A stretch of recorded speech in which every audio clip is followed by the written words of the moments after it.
When Valve originally first announced the Steam Machine, the Steam Frame, the new controller, there's something that sort of I didn't fully think about, especially when I was making my last video talking about this thing. But there's a huge, big, little piece of news that I don't think is getting nearly as much attention as it should be getting. The Steam Frame is going to be running SteamOS, of course. It's a Steam device, and it's going to be gaming on it. Of course, it's going to have SteamOS on it. But something that is relatively, I wouldn't say unique, but specifically with this headset, it's using a Snapdragon chipset. And as much as pretty much every other Snapdragon chipset, it's ARM-based. Specifically, it is running a 4nm Snapdragon 8 Gen 3 processor, 16GB of memory with a configuration of 256GB storage or 1TB of storage. In the end though, the specs of this device don't entirely matter all that much. But the fact that it's running SteamOS, which up until now has been exclusive to PC-related hardware, x86-based tech. The reason why though this is such a monumental step forward is predominantly because since the introduction of SteamOS is coming to an ARM-based platform, which means it could potentially be available and downloadable to a myriad of other Android-based handhelds. I'm talking the Odin 2, pretty much anything with a Snapdragon chipset should be compatible theoretically once this thing is fully released early next year, assuming Valve releases the firmware, or the operating system rather, and make it compatible or installable at the very least on other hardware. Which, given what they've done with SteamOS on, traditional Steam Deck side of things, generally, yeah, you can install it on pretty much anything you want. Assuming very little minor problems here and there, maybe a community patch here and there shouldn't be any reason why you couldn't install this on any Android-based handheld, turning all those handhelds into a Steam Deck, which is incredibly cool. But it does come with the limitations of, much like the Steam Deck, it will have its own verification program for Steam Frame Verified. And I would imagine that list being significantly smaller than Steam Deck Verified. But of course, just because a game isn't verified doesn't mean it is or is not playable. I've definitely played my fair share of games that are and aren't compatible with the Steam Deck, and most of them play moderately fine. But in cases like, super intense graphically demanding games, there's pretty good reason why they're not compatible. But for all intents and purposes, outside of running bad, they boot, which is more than I can say about some other Steam Deck not compatible games. Either way, this could be a huge step forward in drastically increasing the usability of a lot of these handhelds, because at present, the predominant way a lot of people have access to their Steam games is through apps like GameHub and weird ways of pseudo-emulating stuff on their Android-based handhelds. But this would be an official way to play your games with full support from Steam for cloud safe syncing, purchasing, and it is an official way to play your PC games on the go with an ARM-based device. And considering how powerful and efficient these devices are getting, having battery lives that exceed 10 plus hours, performance on par with some fold PCs, it is frankly surprising and amazing that we're finally seeing this shift into this ARM space. Because I remember back in 2013 or 14, when the iPhone 6 was coming out, Tim Cook walked on stage and talked about the graphical capabilities of the iPhone 6 being on par with the Xbox 360.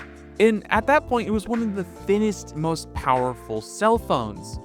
And now, we're seeing ARM chips of such more and just significantly more power that it is freaking cool, and it's going to be amazing to see when developers can actually get their hands on and properly optimize their games for an ARM environment. There's never been an official way to play your Steam games on Android before. There have been alternative methods like I've talked about before, but there's never been a real way to play games from PC on your phone outside of maybe games that have cross-buy or games that just happen to be on the same platform.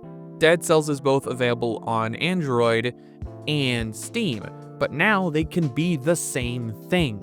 Being able to turn your favorite handheld into a proper Steam Deck, allowing you to have access to an amazing library of games, is gonna drastically improve the overall usability and the demand for these kinds of handhelds. I would love to see a future where Valve is partnering with some of our favorite manufacturers, like partnering with Retroid to make the Retroid Steam thing, or going with Ein and making just a really, really nice Steam Deck style device, but it's running sort of the new Android-based version of SteamOS.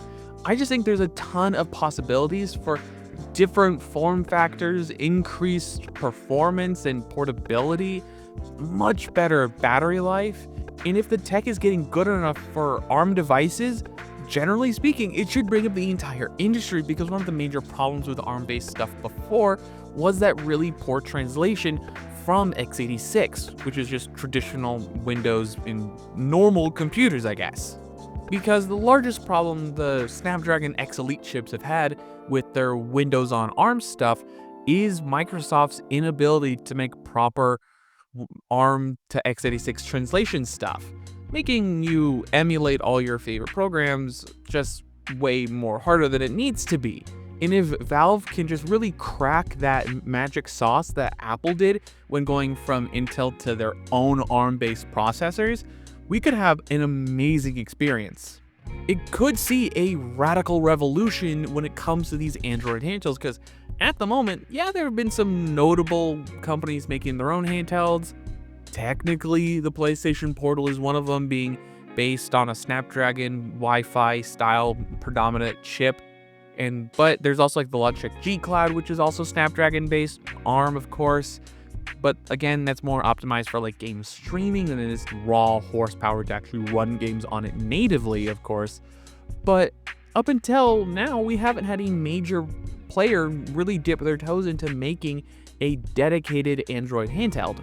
The only name I guess that really counts is like somebody like Razer, who've made a couple different handhelds at this point at varying qualities, but really none of the major players have dipped their toes in yet. And this is a significantly cheaper market. Some of the most expensive handhelds are still only about like $600. Compare that to some of the most expensive PC handhelds going in almost $2,000 these days. So if the tech is good enough and we start seeing a rapid development in this new Android SteamOS experience, we could see much, and I mean much, cheaper handhelds, stuff that outcompetes things like the Steam Deck at similar or cheaper prices. We don't have a definitive pricing or even shipping date for the Steam frame, but it is supposed to be coming out early next year, and even if this thing is like $500 or $700, it doesn't really matter. The important thing about the Steam frame isn't the hardware itself. The most important thing is that it's running ARM chips and just means the possibility of other ARM-based devices running SteamOS. Even theoretically, you could even install SteamOS on a cell phone. Granted, I'm not sure exactly how that would be experience-wise. I'm sure it's not going to be ideal, and it's clearly going to be more designed for traditional handhelds, of course. And there's not even talking about the issue of this is an VR headset operating system and how that would translate over to a proper Android handheld is frankly unknown at this point. And there's going to be a ton of, just first generation bugs, because this is adapting Linux into ARM, which traditionally Arch, which is the sort of distribution this is based off of, at least until the Steam frame, has been predominantly designed and made for x86 based systems. But after seeing all the work Valve has done with the Steam Deck over the last handful of years now, I honestly think this is going to be an amazing thing for the wider industry. It might be the spark that makes Android handhelds super incredibly popular. I would love to hear what you guys think about this down below. Do you think this is incredibly exciting, or do you think this is kind of stupid and not really a thing to happen? Because I'm super excited, and I just think there's a ton of potential in this idea and in this product. Before I close out today's video, I just want to give a big shout out to the first member of the channel. I put his name on screen now. I have no idea how to pronounce it, so leave a comment down below if that's you, so I can learn to properly pronounce it. He gave me the recommendation to make this video and brought this to my attention, which is super cool. If you want to become a member, it's super cheap. If you do, you get early access to videos, priority comment replies, all that kind of jazz, member badges. If I ever do those, I don't really talk about it because I don't really care about it. Either way, big shout out to this person and what they thought was a good purchase. Either way, love to hear what you guys think about this down below. Don't forget to leave a like, comment, and subscribe. All the other social media covers down below. And last but not least, have a wonderful day.